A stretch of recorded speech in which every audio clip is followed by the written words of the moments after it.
Assalamualaikum. Berikut 9 langkah analisis pengambilan keputusan dari kasus 4 yang sudah dipaparkan. Yang pertama, apa saja nilai yang saling bertentangan dalam kasus 4? Nilai yang bertentangan adalah keadilan versus loyalitas, juga hukum versus belas kasih. Yang kedua, siapa saja yang terlibat dalam situasi pada kasus 4? Yang pertama adalah Rara.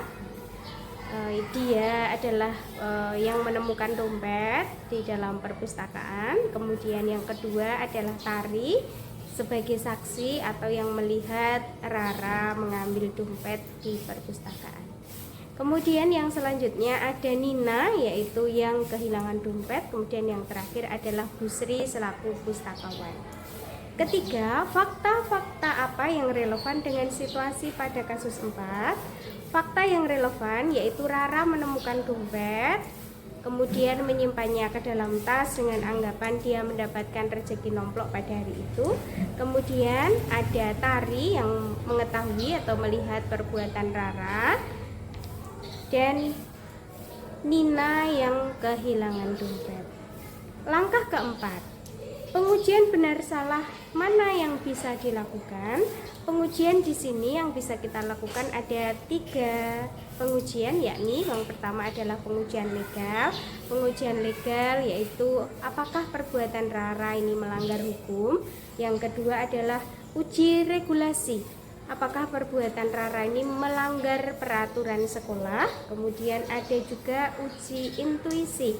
Di sini berkaitan dengan apakah perbuatan tersebut benar atau salah. Saya tambahkan satu lagi, yaitu uji publik. Bagaimana kalau perbuatan Rara nantinya diketahui oleh publik. Langkah selanjutnya yaitu pengujian paradigma benar versus benar mana yang bisa dilakukan, yaitu kebenaran ataupun hukum versus belas kasih. Langkah keenam, prinsip resolusi yang mana yang bisa dilakukan? Prinsip resolusi yang dapat diterapkan adalah berpikir berbasis hasil akhir atau end-based thinking, berbasis peraturan, dan terakhir berbasis rasa peduli. Langkah ketujuh, adakah opsi lain yang kreatif, adil, bijak dan yang bisa dilakukan? Di sini Tari itu bisa melakukan konfrontasi pribadi tapi harus disertai dengan empati. Pendekatan bisa juga dengan mediasi melibatkan guru, bisa juga pelaporan anonim tanpa bukti, atau mendorong pengembalian sukarela dompet oleh Rara dengan dukungan Tari. Kedelapan, apakah keputusan akhir ibu bapak sudah sesuai dengan analisis kasus keempat? Keputusan yang bijak sebenarnya bisa dilakukan Tari adalah dengan pendekatan secara langsung, pendekatan pribadi dengan empati, karena Tari ini juga sahabat karib dari Rara. Kekhawatiran yang disebutkan di dalam kasus 4 sebenarnya tidak usah sebelum dilakukan tidak usah dikhawatirkan oleh Tari, bahwa sebagai sahabat karib tentu saja kita harus mengingatkan. Hanya perlu diingat bahwa kalau kita menegur seseorang itu gunakan tidak boleh menggunakan ranah publik, tapi harus dengan pribadi. Menegur dengan cara empati seperti ini saya kira lebih mengena, agar Rara menyadari bahwa apa yang dia lakukan itu salah dan mau mengembalikan dompetnya kepada yang berhak, yaitu Nina sebagai pemiliknya.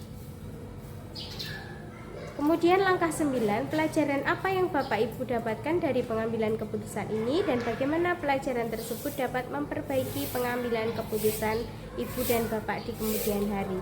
Nah, Pelajaran yang dapat diambil adalah pentingnya kejujuran, keadilan, tapi ingat harus dengan empati.